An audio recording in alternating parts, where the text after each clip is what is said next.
اهدنا الصراط المستقيم. الحمد لله وكفى والصلاة والسلام على خاتم الرسل وسيد الأنبياء وعلى آله وأصحابه الأتقياء. أما بعد فأعوذ بالله من الشيطان الرجيم. بسم الله الرحمن الرحيم. استحوذ عليهم الشيطان فأنساهم ذكر الله أولئك حزب الشيطان ألا إن حزب الشيطان هم الخاسرون. إن الذين يحادون الله ورسوله أولئك في الأذلين. كتب الله لأغلبن أنا ورسلي إن الله قوي عزيز. استحوذ عليهم الشیطان، غلبہ پا لیا ان پر شیطان نے، فانساہم ذکر اللہ، پس بھلا دیا ان کو اللہ کا ذکر، اولئک حزب الشیطان، یہ شیطان کا لشکر ہے، الا ان حزب الشیطان هم الخاسرون، خوب سن لیجئے، بے شک شیطان کا لشکر تو وہی خسارہ اٹھانے والا ہے۔ ان الذین یحادون اللہ ورسولہ، بے شک وہ لوگ جو مخالفت کرتے ہیں اللہ اور اس کے رسول صلی اللہ علیہ وسلم کی، اولئک فی الاذلین، یہی لوگ ذلیل ہونے والوں میں سے ہیں۔ کتب اللہ لأغلبن انا ورسلی، یہ اللہ تعالیٰ نے لکھ دیا، یعنی فیصلہ کر دیا کہ ضرور میں ہی غالب رہوں گا اور میرے رسول۔ ان اللہ قوی عزیز، بے شک اللہ تعالیٰ قوت والا غلبے والا ہے۔ سبحان ربک رب العزت عما یصفون وسلام علی المرسلین والحمد للہ رب العالمین۔ اللہم صل علی محمد وعلی آل محمد كما صليت على إبراهيم وعلى آل إبراهيم إنك حميد مجيد. اللهم بارك على محمد وعلى آل محمد كما باركت على إبراهيم وعلى آل إبراهيم إنك حميد مجيد. معزز سامعین، سورۃ المجادلہ کا تیسرا رکوع آیت نمبر 19، 20 اور 21 آپ کے سامنے تلاوت کی ہیں۔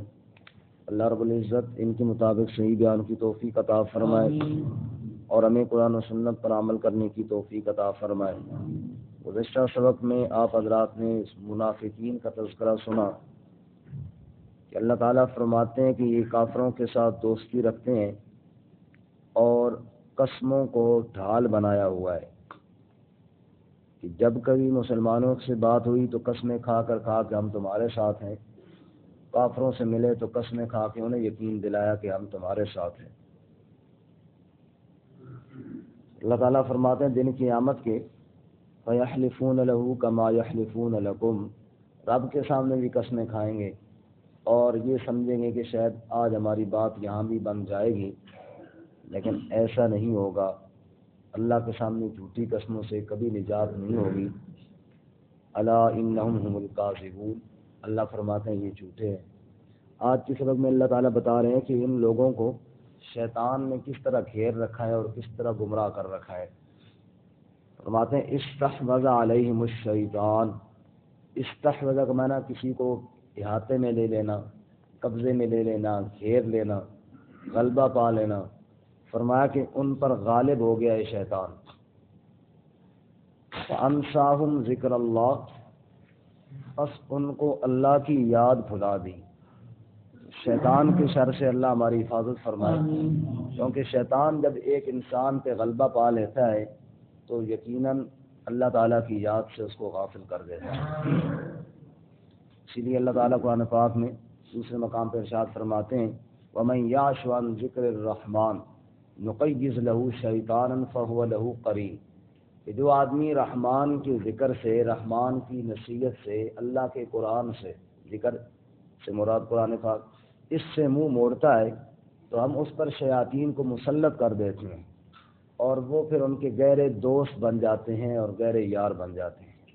اللہ کی کتاب سے جو منہ موڑے گا اس کو پھر شیاطین ایسے گمراہ کریں گے، ایسے گمراہ کریں گے کہ انسان سوچ بھی نہیں سکتا۔ اللہ ہماری حفاظت فرمائے۔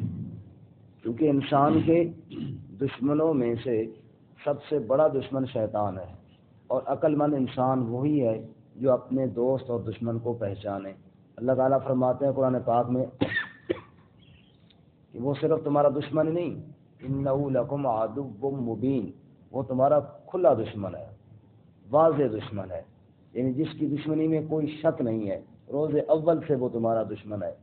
فرمایا کہ وہ واضح دشمن ہے تو فَاتَّخِذُوهُ عَدُوًّا، اے لوگو تم بھی اس کو اپنا دشمن ہی سمجھو، اس کو اپنا خیر خواہ نہ سمجھو۔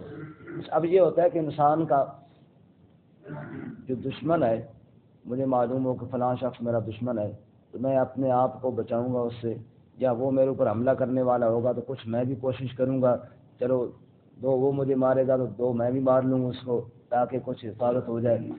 لیکن یہ وہ شیطان ہے، یہ وہ دشمن ہے کہ اللہ قرآن میں کہتا ہے اِنَّهُ يَرَاكُمْ هُوَ وَقَبِيلُهُ مِنْ حَيْثُ لَا تَرَوْنَهُمْ، یہ تمہارا دشمن ہے بڑا پکا اور بڑا ازلی اور بڑا ابدی دشمن ہے، لیکن یہ تمہیں دیکھتا ہے اور تم اسے دیکھ بھی نہیں سکتے۔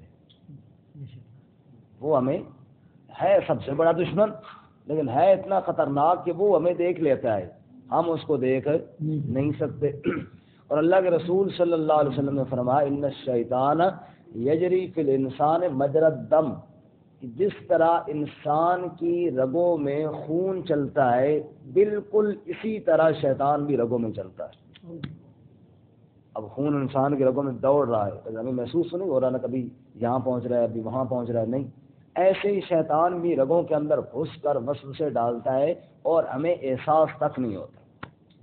دشمن سب سے بڑا، نظر ان آنکھوں سے نہیں آتا، چلتا رگوں میں خون کی طرح ہے اور قبضہ دل پر کرتا ہے۔ الذی یوسوس فی صدور الناس، لوگوں کے سینوں میں جا کے، دلوں میں جا کے وہاں وسوسے ڈالتا ہے اور وہاں خیال ڈالتا ہے اور وہاں ایمان میں شبہ پیدا کرنے کی پوری کوشش کرتا ہے اور انسان کو گمراہ کرنے کی پوری کوشش کرتا ہے۔ اب جب اتنا خطرناک دشمن ہے اور جس سے بچنا انسانی طاقت کے لیے تو ممکن ہی نہیں ہے، یہ جو نظر ہی نہیں آتا، چلتا بھی رگوں میں ہے، اس میں بندہ کیسے بچے؟ پھر اس کا ایک ہی حل ہے، اعوذ باللہ من الشیطان الرجیم، اے اللہ تیری پناہ مانگتے ہیں اس شیطان مردود کی شر سے، تو اپنی پناہ اور حفاظت عطا فرما، یا اللہ تو حفاظت فرما۔ جب بندہ اخلاص کے ساتھ شیطان کی شر سے اللہ کی پناہ مانگتا ہے پھر اللہ ضرور اس کو بچاتے ہیں اور پناہ عطا فرماتے ہیں۔ ہمارے استاد حضرت مولانا ادریس عباسی رحمۃ اللہ علیہ وہ ایک بڑی پیاری مثال دیا کرتے تھے، فرماتے تھے دیہاتوں میں لوگوں نے چوکیداری کے لیے بڑے بڑے کتے پال کے رکھے ہوتے ہیں۔ ایک بندہ گیا کسی ڈیرے پر سویرے سویرے، تو کتا سویرے اکثر کھلے ہوتے ہیں، رات کو کھول دیتے ہیں، سویرے بھی کچھ دیر تک کھلے ہوتے ہیں۔ اس نے حملہ کیا اس کو، اب اس نے اپنی اتنی بڑی کوشش کی بچنے کے لیے، مٹی پھینکی، پتھر مارے، کپڑے کے ساتھ شور شرابہ جو کر سکتا تھا وہ کیا، لیکن وہ بڑا خطرناک، چھوڑنے والا نہیں۔ محسوس کیا نا کہ یہ تو مجھے نہیں چھوڑتا، تو پھر بندہ کیا کرتا ہے، وہ گھر والے کو آواز دیتا ہے، جس کا یہ ہے اس کو آواز دیتا ہے، وہ فلاں صاحب، وہ بھائی ذرا مہربانی کرا جلدی زور دو، کیونکہ وہ تو مجھے جانتا ہے، مہمان کو جانتا ہے، کتا نہیں جانتا یہ حملہ آور ہو رہا ہے اور اس سے بچ بھی نہیں سکتا، اس لیے اس کو زور زور سے آواز، اگر اس وقت میری آواز پہنچ جائے وہ آئے تو یقیناً مجھے بچا لے گا، نہیں بچا لے گا، بچا لے گا، وہ کہے گا یار تو میرا مہمان ہے اور یہ خام خواہ اس پہ حملہ کر رہا ہے۔ فرماتے بالکل یہی مثال ہے کہ شیطان بھی اس کو خالق بھی تو اللہ تعالیٰ ہی ہے. وہ کتا جو ہے وہ انسان کے جسم پہ حملہ کرتا ہے اور یہ انسان کے ایمان پہ حملہ کرتا ہے اور یہ انسان کو کفر کی طرف لے کر جانے کی پوری کوشش کرتا ہے. مالک تو اللہ تعالیٰ ہے. جب بندہ آواز دیتا ہے اعوذ باللہ من الشیطان الرجیم، یا اللہ تیری مدد اب پہنچنی چاہیے، میں تو اس سے نہیں بچ سکتا. وہ دنیا والا عارضی مالک جس کو میں بلا رہا تھا وہ تو شاید سنے نہ سنے، لیکن جب اللہ کو میں بلاؤں گا تو اللہ تو شاہ رگ سے بھی زیادہ قریب ہے. انہ هو السمیع العلیم. اور کوئی سنے نہ سنے یہ تو ضرور سنتا ہے. جب اللہ میری دعا کو فوراً سنے گا اور اللہ یہ بھی ضرور جانتا ہے کہ یہ میرا بندہ ہے، یہ کوئی غیر نہیں ہے، یہ میرا ہی بندہ ہے. جب اللہ کا بندہ ہو کے اپنے آپ کو شیطان کے شر سے بچانے کے لیے اللہ کی پکار کرے گا تو اللہ بھی ضرور اپنے اس بندے کو شیطان کے شر سے محفوظ فرمائے گا. اعوذ باللہ من الشیطان الرجیم بہت بڑی دعا ہے. رسول اللہ صلی اللہ علیہ وسلم نے دیکھا دو شخص آپس میں جھگڑا کر رہے ہیں اور بڑے غصے ہو رہے ہیں، اور جب غصے میں بندہ ہوتا ہے تو پھر ایسے جیسے منہ سے جھاگ نکل رہی ہے. آپ نے ارشاد فرمایا اگر یہ ایک کلمہ پڑھ لینا تو یہ حالت بالکل ٹھیک ہو جائے. کون سا کلمہ جی؟ فرمایا اعوذ باللہ من الشیطان الرجیم. یہ پڑھ لیں کہ شیطان کی ساری حرکت ہے سب ختم ہو جائے اور اللہ تعالیٰ ان کو شیطان کے شر سے محفوظ کر لے. تو فرمایا استحوذ علیہم الشیطان فانساہم ذکر اللہ. شیطان نے غلبہ پایا، اللہ کی یاد بھلا دے. جب شیطان کسی پہ غلبہ پا لیتا ہے پھر اللہ کی یاد واقعی بھلا دیتا ہے. میں نے پہلے عرض کیا شیطان کا حملہ دل پر ہوتا ہے اور اللہ کی یاد بھی کہاں ہوتی ہے؟ دل میں ہوتی ہے. ما جعل اللہ لرجل من قلبین فی جوفی. اللہ فرماتے ہیں میں نے دو دل نہیں بنائے، دل ایک بنایا. یا اللہ کیوں؟ فتوکل علی اللہ. ایک دل کے اندر ایک اللہ کی ذات پر بھروسہ ہونا چاہیے، اس لیے بنایا. اب شیطان کا حملہ بھی اسی پر، جہاں پہ میرے دل کے اندر اللہ کی ذات پر بھروسہ ہونا چاہیے تھا، اللہ کی ذات پہ توکل ہونا چاہیے تھا، وہیں پر شیطان کا بھی حملہ ہے.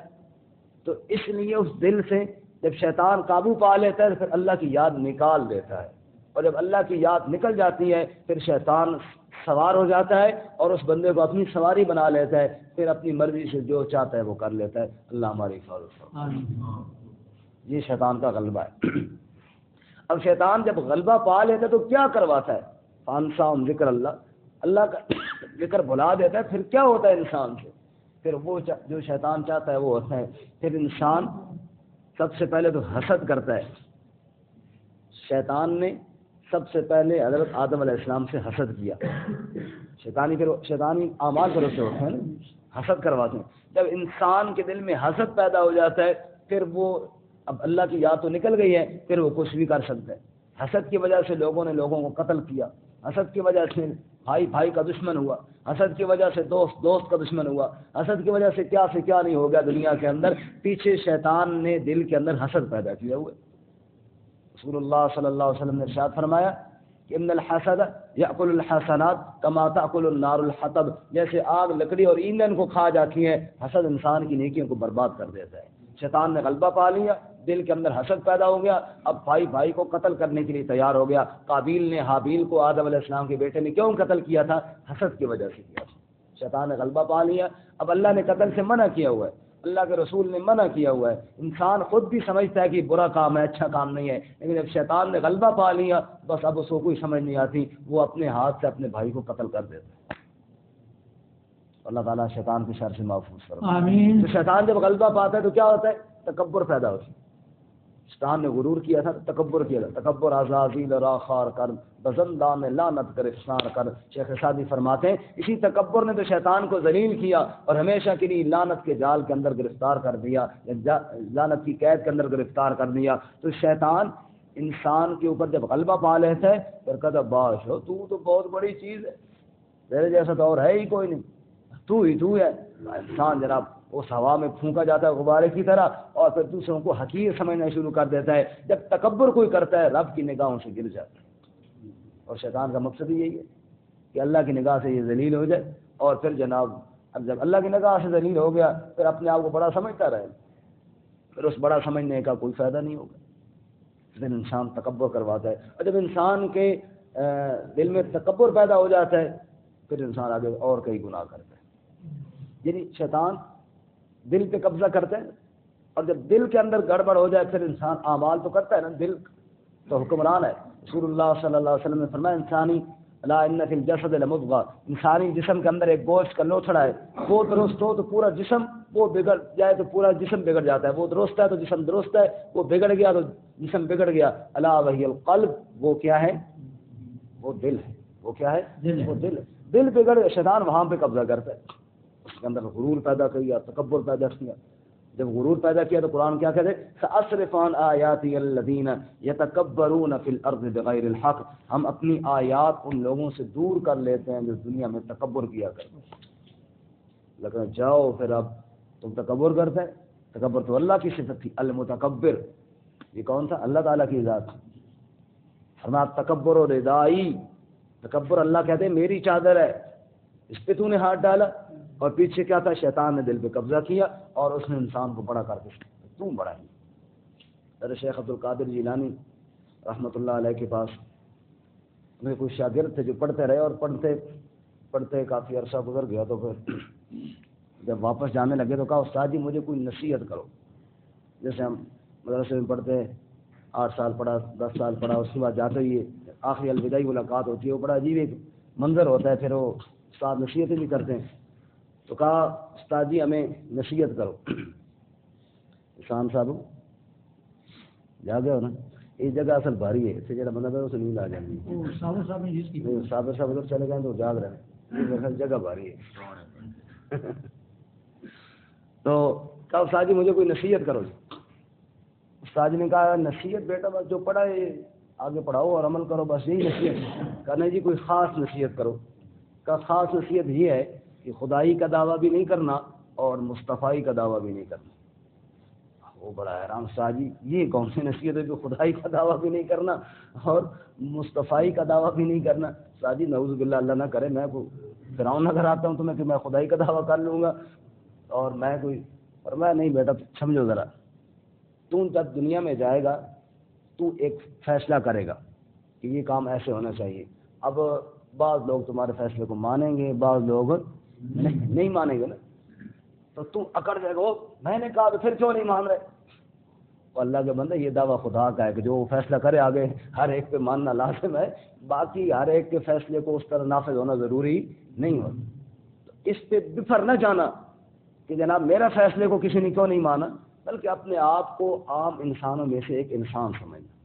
تو ٹھیک ہے میں نے ایک بات کی ہے، میں کوئی خدا تو نہیں ہوں کہ میرا فیصلہ مانا جائے، لہٰذا میرا فیصلہ نہیں مانا جائے، تو کیا ہوا؟ اس کو برداشت کرنا۔ فرمانے لگے یہ ہے تیرا خدائی کا دعویٰ نہ کرنا، ورنہ تو خدائی کا دعویٰ ہوگا۔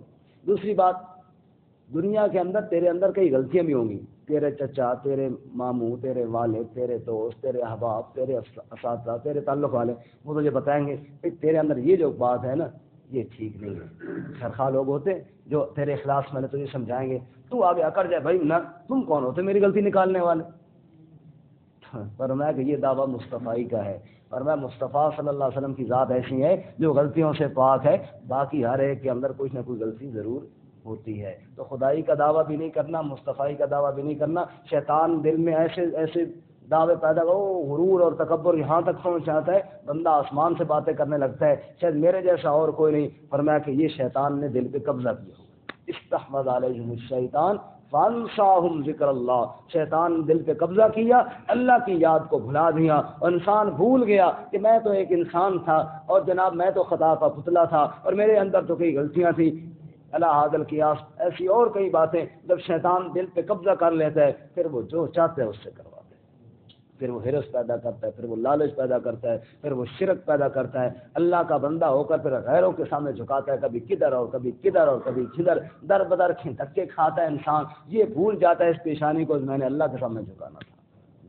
الم نجعل له عینین ولسانا وشفتین وہدیناہ النجدین، یہ بھول جاتا ہے کہ ہاتھ تو رب کے دی ہوئی، میں غیر کے سامنے کیوں پھیلا رہا ہوں، یہ پیشانی تو میری عزت والی تھی جو رب نے مجھے دی تھی، یہ میں غیر کے سامنے کیوں جھکا رہا ہوں۔ پھر وہ بھول جاتا ہے یہ زبان تو اللہ کی دی ہوئی تھی، میں اس کے ساتھ غیر کی پکاریں کیوں کر رہا ہوں، لیکن چونکہ شیطان غلبہ پا لیتا ہے اور پھر وہ انسان کو سوچنے ہی نہیں دیتا۔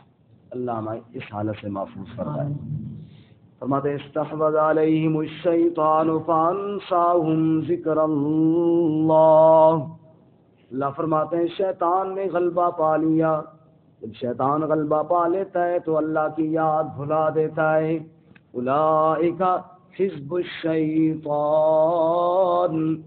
اور جن کے دلوں میں اللہ کی یاد نہ رہے پھر یہ شیطان کا لشکر بن جاتا ہے. اللہ تعالیٰ ہماری حفاظت فرمائے. پھر یہ شیطان کا لشکر بن جاتا ہے. پھر ان کے ذریعے شیطان اور لوگوں کو بھی گمراہ کرتا ہے. الذی یوسوس فی صدور الناس آگے من الجنۃ والناس، پھر جنوں میں سے صرف نہیں رہتے، انسانوں میں سے بھی شیاطین پیدا ہو جاتے ہیں. وہ اس کے شیطان کا لشکر بن جاتا ہے اور وہ بھی لوگوں کو گمراہ کرتے ہیں. قرآن کہتا ہے ان الشیاطین لیوحون الی اولیاءہم، شیاطین پھر ایک دوسرے کے دوست بن جاتے ہیں، کوئی جنوں میں سے اور کوئی انسانوں میں سے، پھر ایک دوسرے کی طرف پیغام بھیجتے ہیں فلاں کو گمراہ کرنا ہے. اس پہ شیاطین انسانوں میں سے بھی لگ جاتے ہیں، جنات میں سے بھی لگ جاتے ہیں اور انسان کو اپنے رب سے دور کر دیتے ہیں. فرمایا اولئک حزب الشیطان، یہ پھر شیطان کا لشکر بن جاتا ہے. اور یہ بات بھی سن لیجئے، الا ان حزب الشیطان هم الخاسرون، جو شیطان کا لشکر ہے یہی تو خسارہ پانے والا ہے. اللہ کریم دوسری جگہ قرآن میں کہتے ہیں فَقَانَ كَمَثَلِ الشَّيْطَانِ إِذْ قَالَ لِلْإِنسَانِ اكْفُرْ فَلَمَّا كَفَرَ قَالَ إِنِّي بَرِيءٌ مِّنْكَ إِنِّي أَخَافُ اللَّهَ رَبَّ الْعَالَمِينَ. شیطان انسان سے کہتا ہے کفر کر دینا اللہ کے ساتھ. یوں دل پہ قبضہ کرتا ہے کہ اسی دل میں جہاں اللہ کی یاد ہونی چاہیے تھی اسی دل میں کفر پیدا کر دیتا ہے اور انسان کفر کر لیتا ہے. جب انسان کفر کر لیتا ہے شیطان بری ہو جاتا ہے، کہنے لگا انی بریء منک، اب میرا تیرا کوئی تعلق نہیں ہے، اب میں تجھ سے بیزار ہوں. اللہ فرماتے ہیں پھر انجام کیا ہوگا؟ فَقَانَ عَاقِبَتَهُمَا أَنَّهُمَا فِي النَّارِ خَالِدَيْنِ فِيهَا، انجام یہ ہوگا شیطان بھی دوزخ میں جلے گا، اس انسان کو بھی اپنے ساتھ دوزخ میں لے کر جائے گا. انجام پھر یہ ہوگا. اور 13ویں پارے میں فرمایا وقال الشیطان لما قضی الامر ان اللہ وعدکم وعد الحق ووعدتکم فاخلفتکم. شیطان دن قیامت کے انسان سے کہے گا اے انسان، ایک طرف اللہ کے سچے وعدے تھے، دوسری طرف میرے جھوٹے وعدے تھے، اور تم نے اللہ کے سچے وعدوں کو چھوڑ دیا، میری جھوٹی باتوں اور خواہشات کی اتباع کرنے لگ گئے. فلا تلومونی ولوموا انفسکم، اس لیے مجھے ملامت نہ کرو، اپنے آپ کو ملامت کرو. تم نے کیوں میری باتوں پر یقین رکھا؟ تم نے کیوں اللہ کی آیات کو چھوڑ دیا؟ اس لیے اللہ فرماتے ہیں الا ان حزب الشیطان هم الخاسرون، جو شیطان کا لشکر ہے سن لیجئے اسی میں خسارہ پانا ہے، یہی نقصان اٹھانے والا ہے. آگے عزت اور ذلت دینے والے تو اللہ کی ذات ہے نا، اس لیے جو اللہ کی اتباع کرے گا، اللہ کے نبی کی اتباع کرے گا وہ عزتیں پائے گا، جو مخالفت کرے گا وہ ذلیل ہو جائے گا. اس لیے اگلی آیت میں فرماتے ہیں ان الذین یحادون اللہ ورسولہ، بے شک وہ لوگ جنہوں نے مخالفت کی اللہ اور اس کے رسول کی. اللہ نے کچھ اور کہا تھا، رسول نے کچھ اور فرمایا تھا، لیکن شیطان کی اتباع کرتے ہوئے اللہ اس کے رسول کی مخالفت کرنا شروع کر دی ہے، اپنے نفسانی خواہشات کے پیچھے چلے، شیطان کے وسواس کے پیچھے چلے، رب کی آیات کو چھوڑ دیا، نبی پاک کے فرامین کو چھوڑ دیا. اولئک فی الاذلین، یہ ہمیشہ کے لیے ذلیل ہو جائیں گے. اللہ فرماتے ہیں نا منافقین کا چونکہ ذکر ہو رہا تھا، کفار سے دوستیاں لگاتے ہیں تاکہ ہمیں عزتیں ملیں. اللہ فرماتے ہیں عزتیں تمہیں وہاں سے نہ ملیں گی. ایبتغون عندهم العزہ فإن العزة للہ جمیعا، ارے ان کے یہاں عزت کا تلاش کرتے ہو جو خود ذلیل ہو گئے ہیں. عزتیں تو ساری رب کے دربار سے ملیں گی، رب کے دربار میں جھک جاؤ، نبی کی اتباع کو اپنے سینے کے ساتھ لگا لو، ہمیشہ کے لیے عزتیں پا جاؤ گے. من کان یرید العزہ فللہ العزۃ جمیعا، جو عزت کا متلاشی ہو اسے بتاؤ عزتیں ساری رب کے دربار سے ملیں گی۔ عزتیں کہاں سے ملیں گی؟ رب کے دربار سے۔ اللہ، اس لیے فرماتے ہیں کتب اللہ، اور دنیا کے والے زور لگائیں، ہم نے اللہ کے دین کو دبانا ہے، اللہ کے دین کو مغلوب کرنا ہے، دین داروں کو ہم نے ذلیل کرنا ہے۔ اللہ فرماتے ہیں نہیں کر سکتے کیونکہ رب کا فیصلہ ہے۔ کتب اللہ، اللہ نے لکھ دیا، اللہ نے فیصلہ کر لیا، لاغلبن انا ورسلی، کہ میں ہی غالب رہوں گا اور میرے رسول ہی غالب رہیں گے۔ سبحان اللہ۔ اللہ فرماتے ہیں میں ہی غالب رہوں گا۔ ساری کائنات والے زور لگا لیں، نہ رب کے ساتھ کوئی مقابلہ کر سکا، نہ کبھی مقابلے کے اندر کامیاب ہو سکا، نہ اللہ کے نبیوں کو کوئی رسوا کر سکا، نہ اس بات کے اندر کوئی کامیاب ہو سکا۔ فرماتے ہیں کتب اللہ، یہ لکھ دیا اللہ نے، فیصلہ کر لیا اللہ تعالیٰ نے، لاغلبن انا ورسلی، اللہ کہتے ہیں میں ہی غالب رہوں گا، میرے رسول ہی غالب رہیں گے۔